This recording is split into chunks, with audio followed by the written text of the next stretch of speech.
Riyal from Bangladesh, did Yazid order his troops to kill Al-Hussein? No, he did not.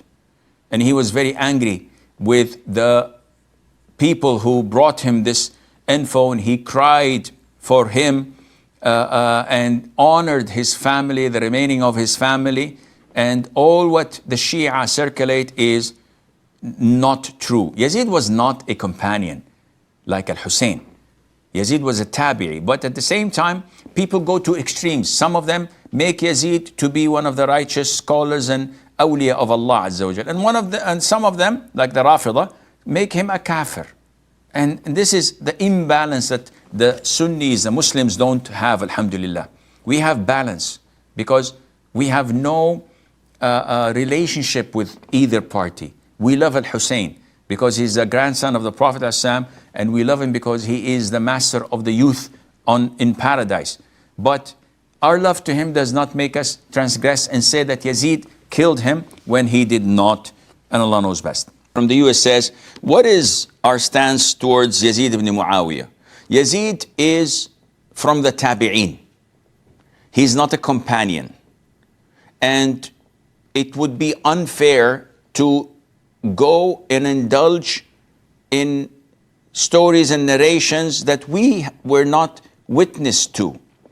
And it is totally unacceptable to take sides by saying, no, we are with Yazid and not with Hussein. Al-Hussein, may Allah be pleased with him, definitely, Ibn Ali is one of the masters of the youth of paradise. He's the grandson of the Prophet ﷺ. He is the son of Fatima, the daughter of the Prophet ﷺ. His virtues and attributes are well known to all.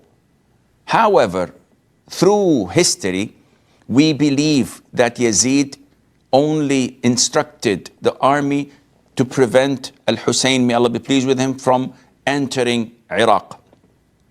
And the culprits and the evil elements in the army misinterpreted that and went further to attack and execute and kill Al-Hussein. So it was not the doing of Yazid. And Yazid was reported to have cried and honored the family and the companions that were with Al-Hussein, and he escorted them back to Medina, and he did so many things trying to prove and show that he had no ill intent to this great companion.